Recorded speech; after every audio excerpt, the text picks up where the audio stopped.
Jayam Vishnupad Paramahansa Parivjakacharya Asatar Satya Sri Srimad. His Divine Grace A.C. Bhaktivedanta Swami Srila Prabhupada Ki Jai.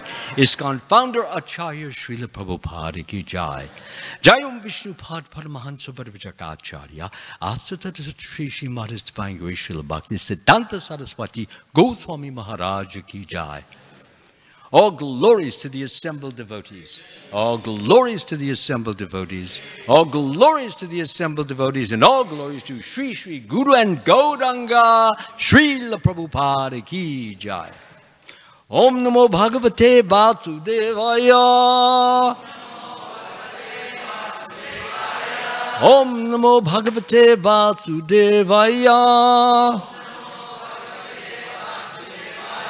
Om Namo Bhagavate Vasudevaya.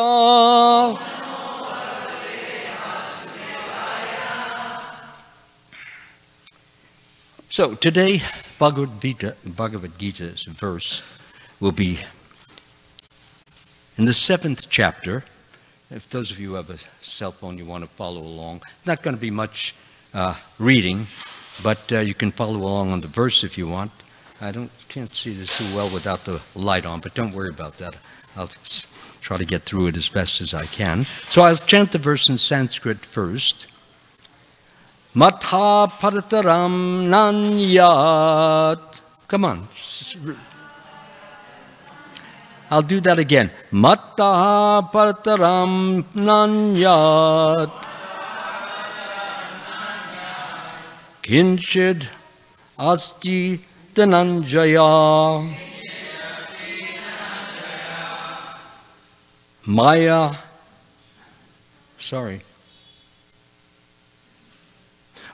Sattvam idam protam Sutrenani gana iva. So the meaning of this, which I just chanted in Sanskrit, is O conqueror of wealth. So who's the conqueror of wealth? Arjuna.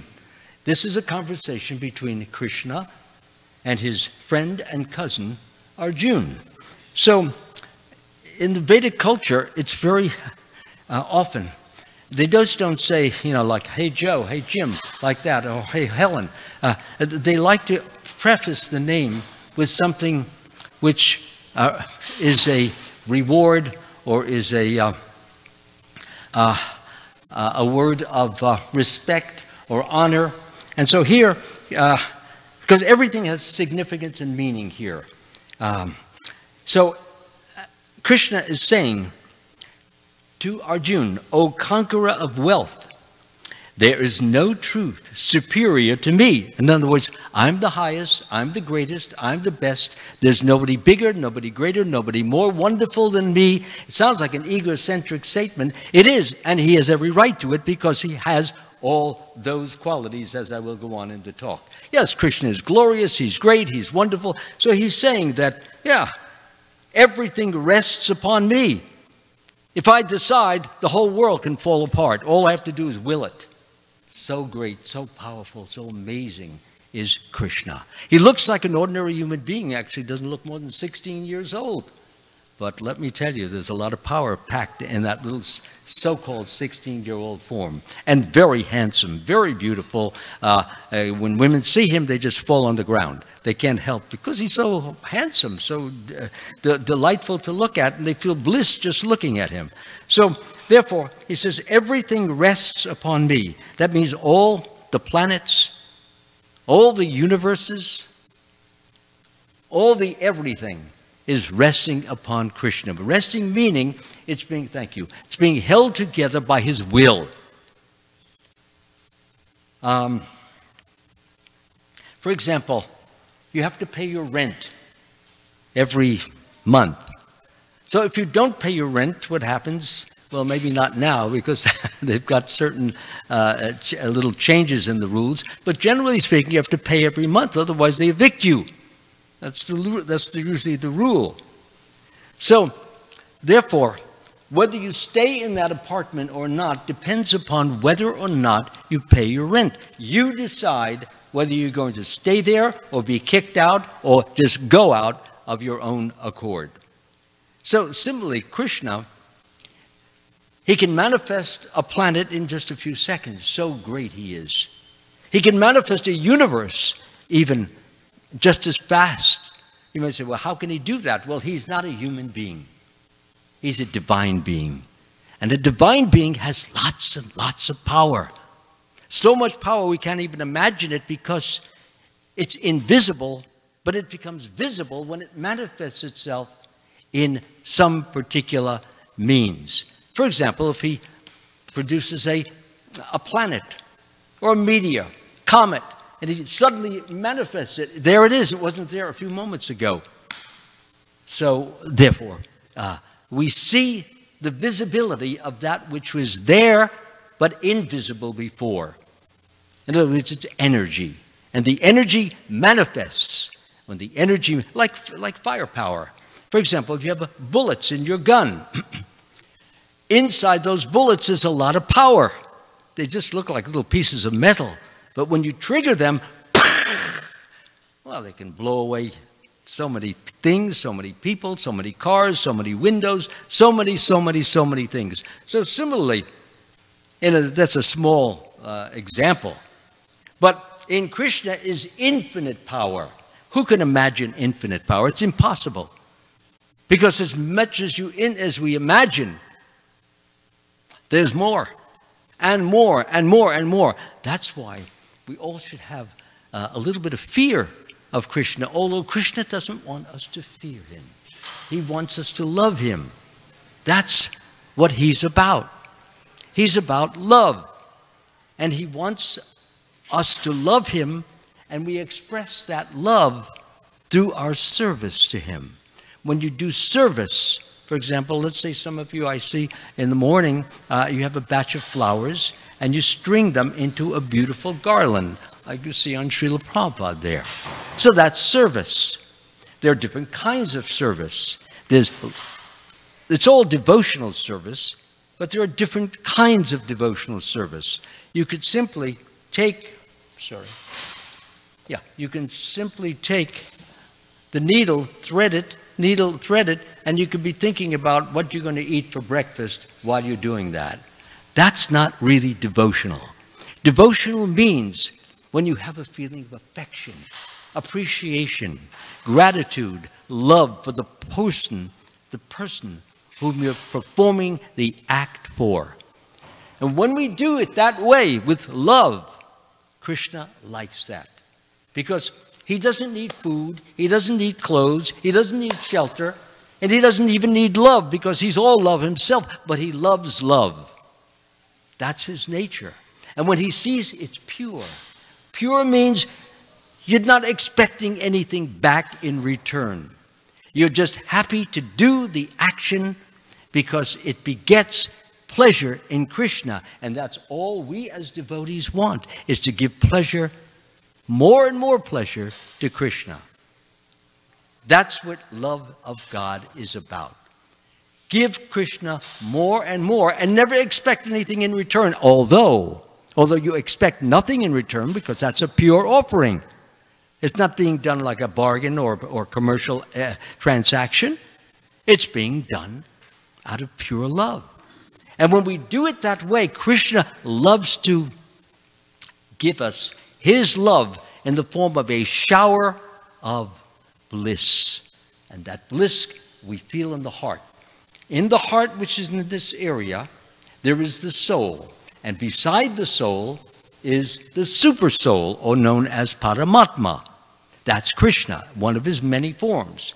Actually, super soul is in every atom of creation, wherever you look, but you can't see it because we are, you might call, blind spiritually.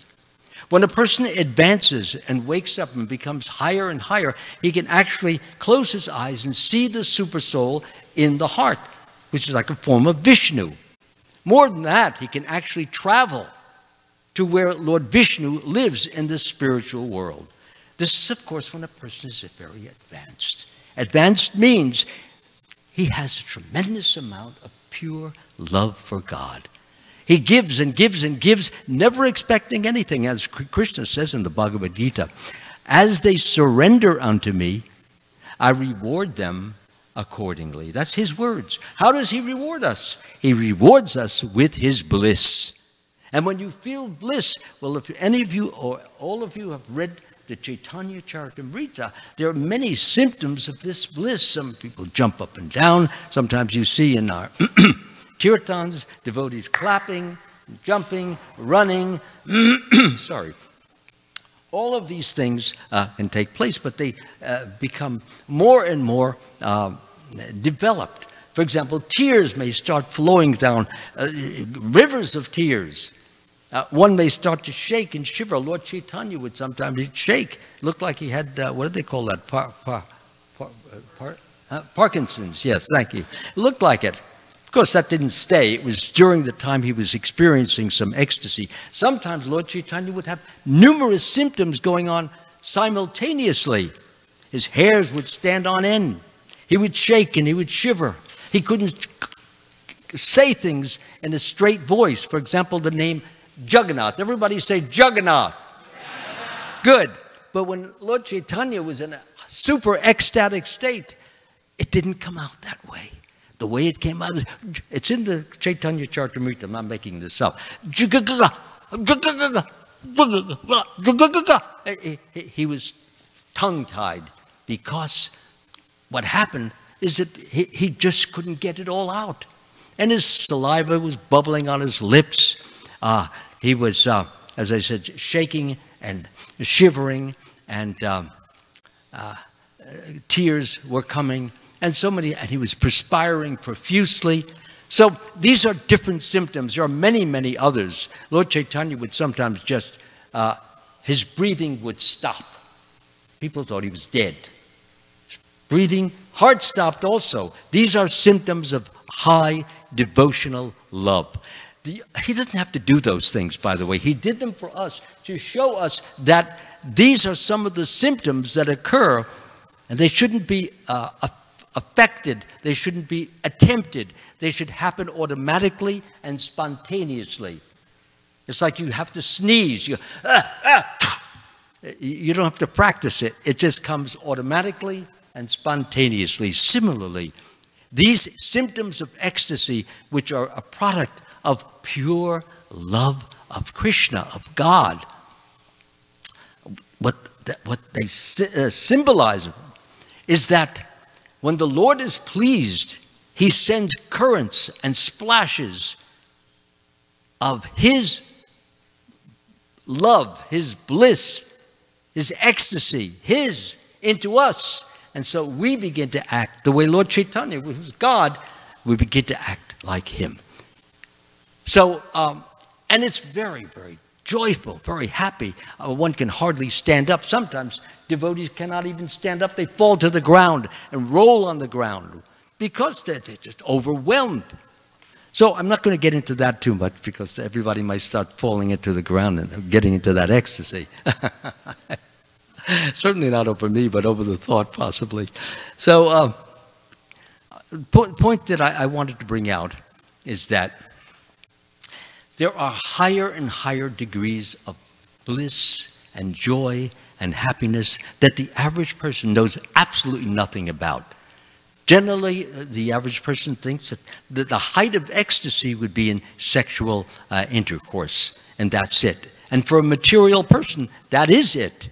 But for a spiritual person, a divine person who seeks the pleasure of God and offers himself, his body, this is yours, Lord. My mind, it's yours, Lord. My thoughts, they're yours, Lord. My feelings, they're yours, Lord. Everything I have, my car, that belongs to you too, although legally I'm allowed to drive it. But I consider it yours. Why? Because it is by your grace, by your mercy, by your kindness that I was able to obtain the funds that were necessary to obtain it. Without your grace, nobody would have sold it because they didn't have the money. But if I have the money, then they give me the car. So, and who provides the money? Krishna says, these are his symptoms. He's all beauty. As I already said, people, even men, would fall on the floor looking at his beautiful set. Beauty, wealth, he owns everything in this world. So when we give Krishna, $10,000 or $5,000 here, to support the whole program, we shouldn't think we're giving a lot of money. Because to Krishna, there's nothing. And we should always think, just this is insignificant. I wish I had more and more and more to give to Krishna, but that's all he's giving me, and that's all I have, and that's all I want you to have, Lord. And it comes to the temple. So the temple is very appreciative of the fact that you get 1 penny if it's given with love and devotion.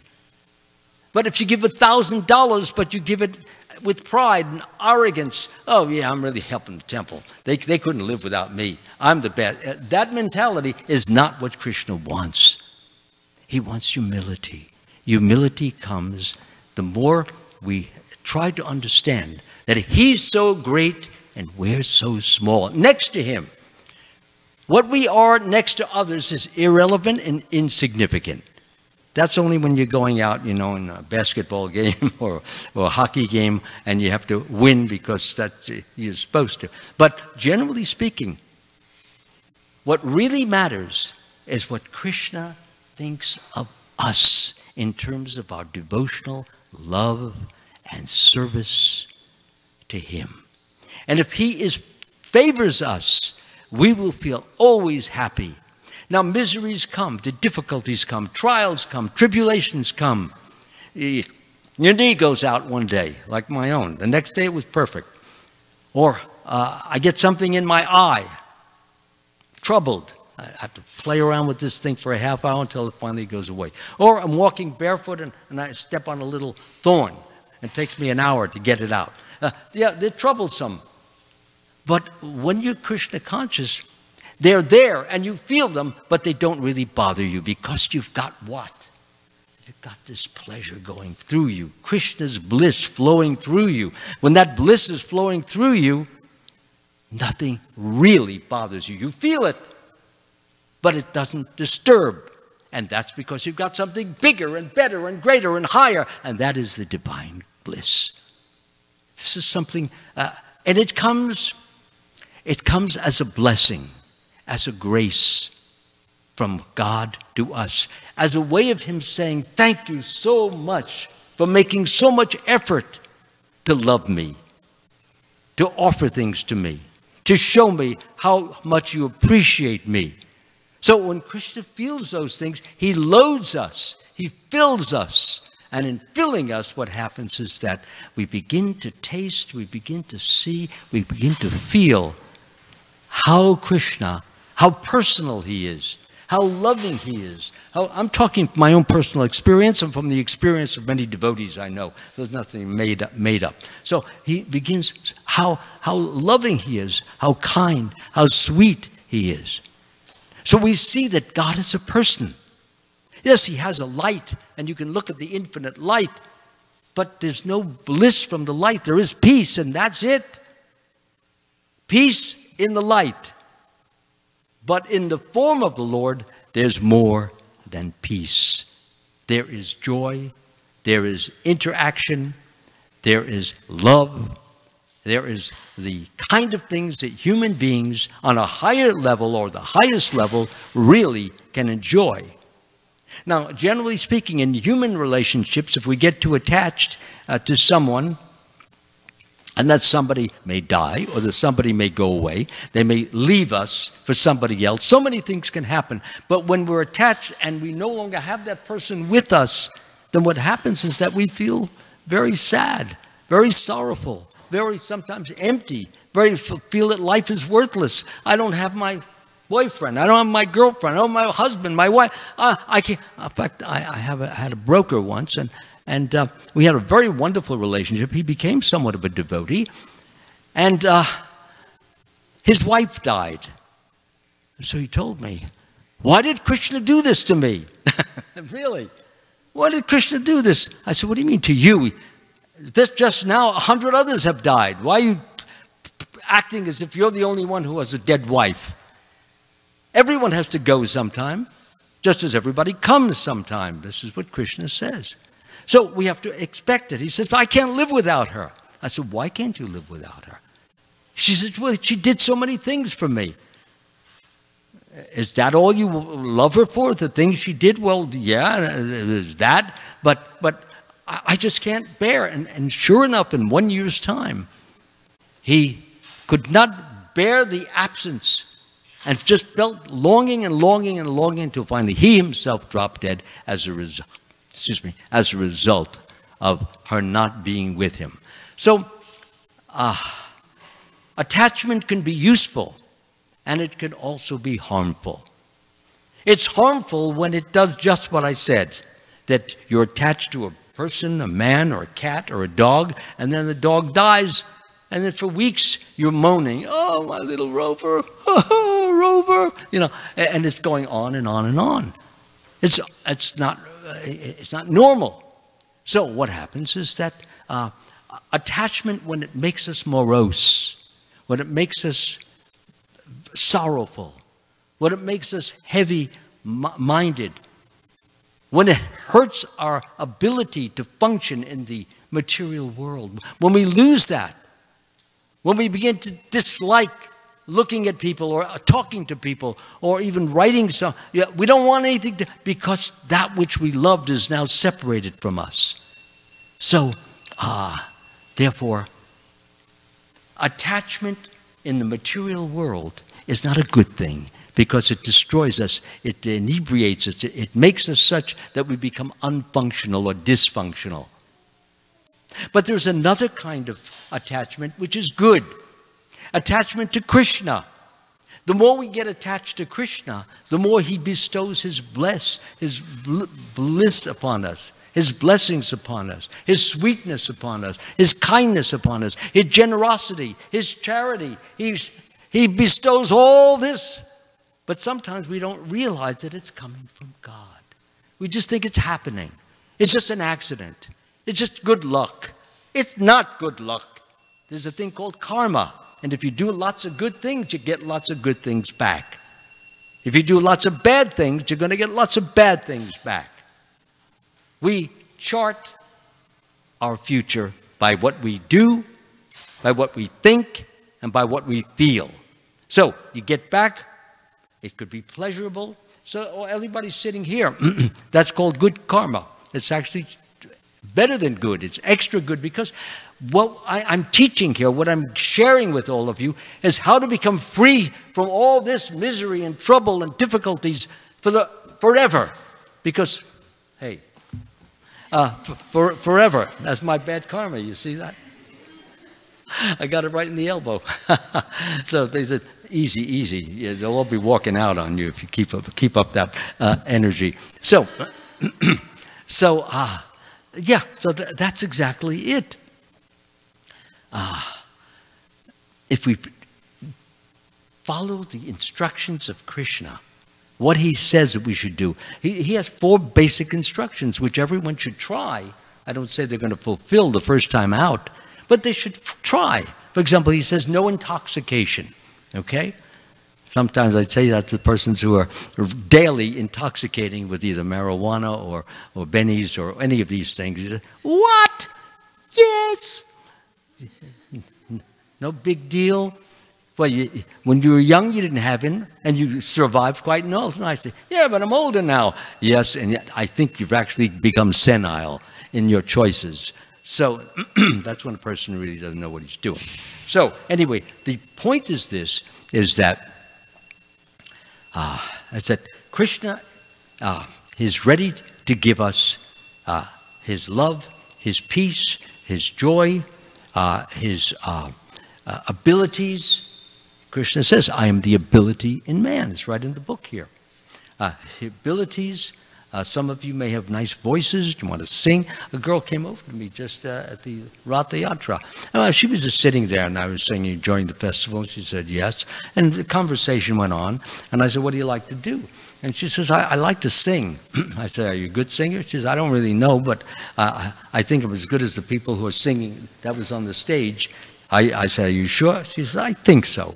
I said, well, why don't I just send you up to the stage and tell them Amala-bhakta Swami sent you, and you'd like to, I should say, could you sing a few bars of Hare Krishna for me? She's saying, sure, super beautiful. What a voice. I felt honored to hear her. I said, go up to the stage and tell the lead singer that I sent you there, and you can sing with us. So she went up there and she started singing with one of the lead singers. And I walked up and I said, "Hey, you're in the band. Congratulations." Well, those are the kind of things that people love. I never saw it before. I never knew it before. But she loved me as a result of enabling her to show her abilities and talents to an audience, to a group that she had never done before. So these are kind of little things that we can do to... this also pleases Krishna, because she was chanting not some hokey-dokey song, but she was chanting Hare Krishna, Hare Krishna. And that was so wonderful. And then she'd leave the stage, she did, and she was still chanting Hare Krishna. So it was a very memorable day for her, because she was absorbed in chanting Krishna's holy name. The holy name of Krishna, Hare Krishna, we can say it once. Hare Krishna, Krishna Krishna, Hare Hare. Hare Rama, Rama Rama, Hare Hare. So, Krishna and his name are non-different. That's hard for sometimes a person to understand. The name is energy, and it's spiritual energy, pure spiritual energy. So when you chant the name Krishna, what happens is that you're associating with Krishna. And when you associate with Krishna, you are associating with the best, the greatest, the highest, the most glorious person in existence. And you're getting the benefit of that. But, you know, it just sounds like another name. Krishna, Hare Krishna. Some people chant their Hare Krishna, Hare Krishna, Hare Krishna. They fall asleep doing it, you know. Or they're what they call the motor car, or the motor, yeah, the speed demons.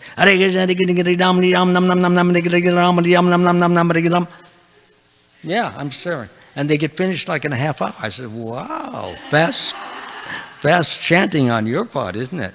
So yeah, and then there's the mama chanters. Hare Krishna, Hare Krishna, Krishna Krishna, Hare Hare, Mama, Mama, Hare Hare.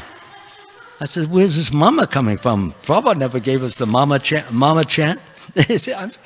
You go around the room, I won't have to tell you who it is, but it's because we do these things sometimes unconsciously. Chanting should be done very consciously, very caringly. You're touching God. Yeah. For example, if I put my hand on you and you're a goddess, you know, and I touch you and you touch my hand, wow, amazing. The goddess touched me. Look at my hand. It's turning gold. So, yeah, it's a great thing. So when we chant God's name, we should have reverence. We should have adoration. We should have gloriousness, honor. This is such a wonderful opportunity to connect with the person I said. He creates all the planets, creates all the universes, creates the water, the earth, the fire, the air, ether. He creates everything. He creates all forms. And he has Lord Brahma help him in this. God is so great and so glorious. And when you actually meditate on it, you realize that when you're chanting, it's not just the sound. It's the most wonderful, glorious, amazing that you can ever do. Now, one may say, well, that's your realization. What about ours? Keep on going. Keep on trying. And you will have the same, because I was just the same as anybody else. And I just chanted Krishna, Hare Krishna. It sounds like a batch of sounds to me.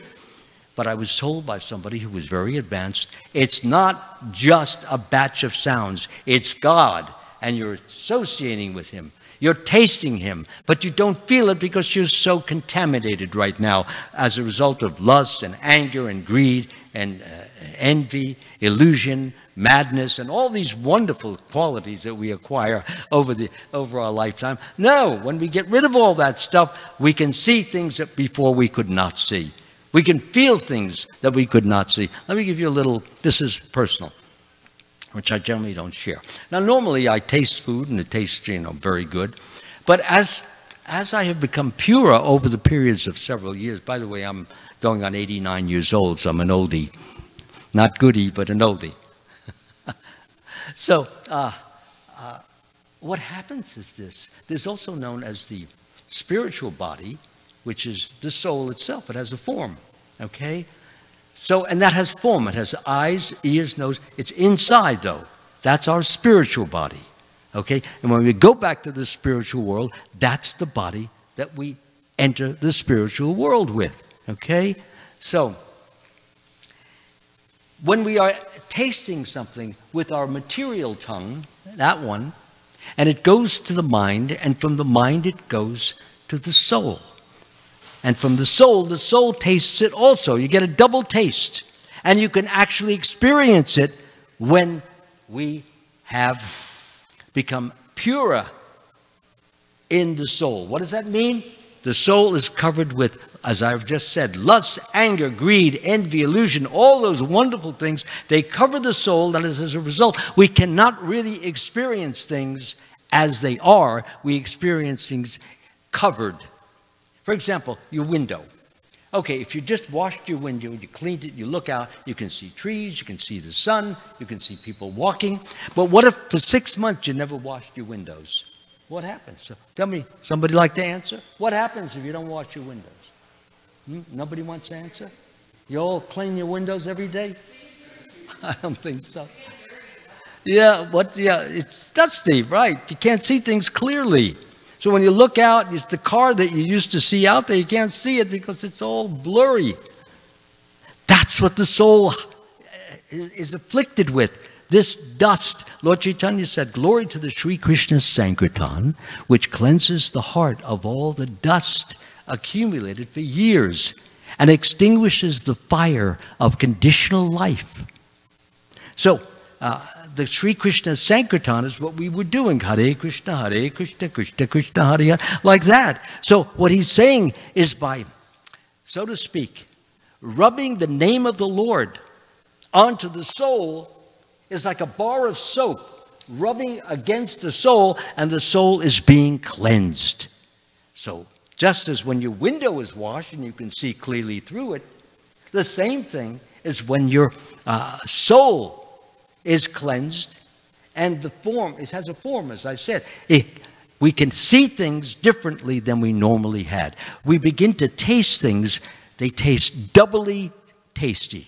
Okay, that's my personal experience because of getting double taste, material taste and spiritual taste, and they come at the same time. So you say, wow, what a cook. Who cooked all of this? The same cook. Yeah, it's fact. And all of our senses become heightened. That's why people take LSD, because the senses become clearer. But that habit destroys the brain gradually. LSD or any of these chemical compounds. I've known people who got on that LSD, and what happens is they could hardly function. Some of them were talking. They didn't even know they were talking. Some of them were hallucinating. So get it the real way, the way that Krishna gives it to you. As we become purified through the process of bhakti yoga, chanting the holy name, coming and visiting the deities, glorifying them, coming and associating with devotees like everyone here. We're all associating with one another. And we're sharing our vibrations with each other. I radiate. You radiate to me. You radiate to me. You're radiating to her. The radiation, we can't see it with these material eyes, but as we become devoted, we will see those radiations. They don't disrupt or interfere with anything. They are subtle. So subtle that they're there, but they don't upset. They don't disturb. So this is a common knowledge that we all vibrate, so to speak. So therefore, as we become purer, and that's something to strive for. Purer means to be able to see God, know God, experience God, share God with others. And when we do that, there's so much happiness, not only to us in giving, but also in seeing the result on somebody else who never had it before. Wow. Somebody says, hey, I never felt this before. Good, good. Keep chanting Hare Krishna. Hare Krishna, Hare Krishna, Krishna Krishna, Hare Hare, Hare Rama, Rama Rama, Hare. So I will conclude by simply saying God is great. God is glorious. God is the, as he said in the verse, I'll say the verse again. He mentions here that, O conqueror of wealth, there is no truth superior to me. In other words, I'm the best, I'm the greatest, I'm the highest. Nobody's above me. Everything rests upon me. Nothing can survive, nothing can subsist, nothing can live without the grace of God. We may not see that grace with our eyes, but it's coming to us and enabling us. It's the difference between life and death.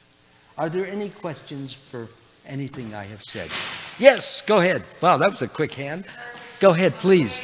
Would you like to come a little closer, because it's hard for me to hear from that distance. Thank you so much. Appreciate your... Yeah, go ahead. Question.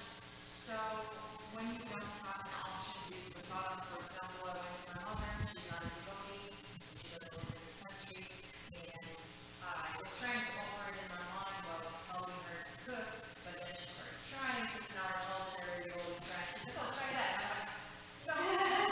And she gets upset, and she gets very, like, offended almost. Sure. So when she cooks something, she knows it doesn't eat fish or anything like that, but she would put onions and garlic. I can't explain her why I wouldn't eat that. So then I had to eat it because it's very disrespectful to my mom, and I can't, like, destroy our relationship. I mean, I just don't feel. Yeah, you want to keep a smooth relationship with her. So So bring... is it better to still offer it in your head, even though, you know, there's like garlic or onion there, or if it makes sense? Sure. If it's offerable food, I mean, meat, fish, or eggs is not offerable. Yeah, garlic and onion also. Pardon? Garlic and onion. No, Krishna doesn't take onions, and he doesn't take garlic either. So if the food has that in it, it's not offerable. Okay? So try to get your mom to give something that is offerable. Some potatoes, carrots, peas, beets. There's so many things that are offerable. And if she knows that you like those things, if you're particularly fond of them, and if she makes them for you, then you can offer them in your mind. Yeah, no problem at all. And if you tell her, Mom, wow, these potatoes are super great. I didn't know you can cook potatoes that way. Oh, she'll love you even more. She'll take you in your arms and give you a big, giant hug. Okay? That's my experience with my mother. My mother became a devotee. She was chanting Hare Krishna when she left the world. Yeah, she was just an ordinary woman, but she was like my camp follower. You know, moms love their sons. Yeah, okay, when they love their sons and so forth. So she was always, and she loved what I do too. You know, I make audio books of Srila Prabhupada's books with music and sound effects. They're all professional, because that's what I was trained in at college. Okay, yes, Radha.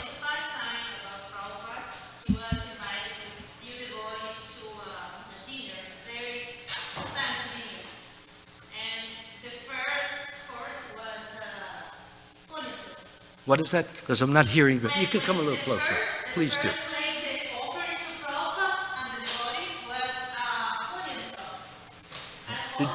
Did you say onion? Yeah.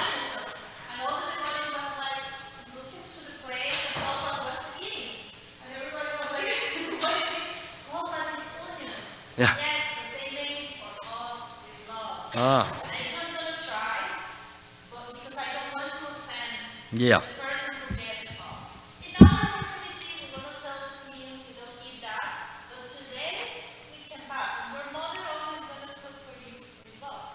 That's what says always to the devotee. Your mother is over there, my mother there, my ex-mother there, everybody there, in the way. Like you, stuff with meat, and the fish, and the egg. They cannot eat more garlic and onion. I told her that I have heartburn. Oh, great. Yeah. No, this is smart. Yeah, using your mind to serve Krishna's purposes rather than to allow demon purposes to be served. So I thank you very much, and I thank you also very much. Are there any other comments or questions from anyone? Everyone is welcome. We don't show any prejudice against anyone, no matter who you are, what your religion is, or what your color is, or anything. You can ask questions. And if I can answer them, I will honestly do so. And if I can't, I'll tell you that and try to get back to you at a later date and answer those questions, okay? I don't claim to know everything. I'm not omniscient as God is, but He can give me knowledge, and I'll be glad to pass it on to you if it so should be, okay? Anything else? Is that it? Yes, please. Come a little closer because I have problems unless people are right near me. Yeah, thank you very much. I've heard many different explanations of why onions and garlic aren't accepted by Krishna, but I haven't heard one that really people just kind of say that's the way it is. No. That doesn't really make proper sense to me. No interrupting. He's got the floor. Go ahead. Thank you. Yeah. So I'm just wondering. Yeah, garlics and onions are, Krishna doesn't like the smell of them. It's simple as that. He doesn't like the smell of it. However, garlic, even in Ayurveda, can be used for certain medicinal purposes. That's a whole different story. Medicinal purposes, many things can be used. Even urine is used, believe it or not. Cow urine is used for certain types of diseases. So, but we should not think of those things as our daily regimen of food. Okay, it's a special situation. Okay, did you want to say something else? Oh, okay.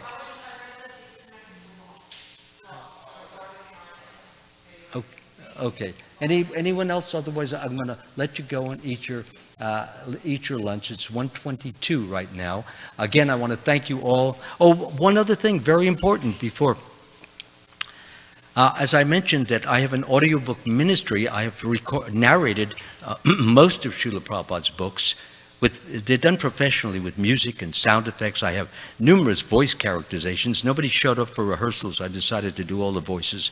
Girl voices, old man voices again when people don't have any teeth in their mouth.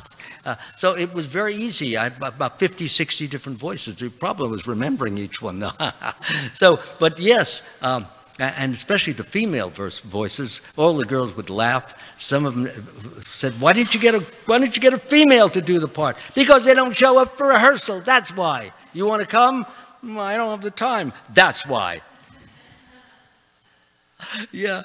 So I have this. Here's what I was leading up to.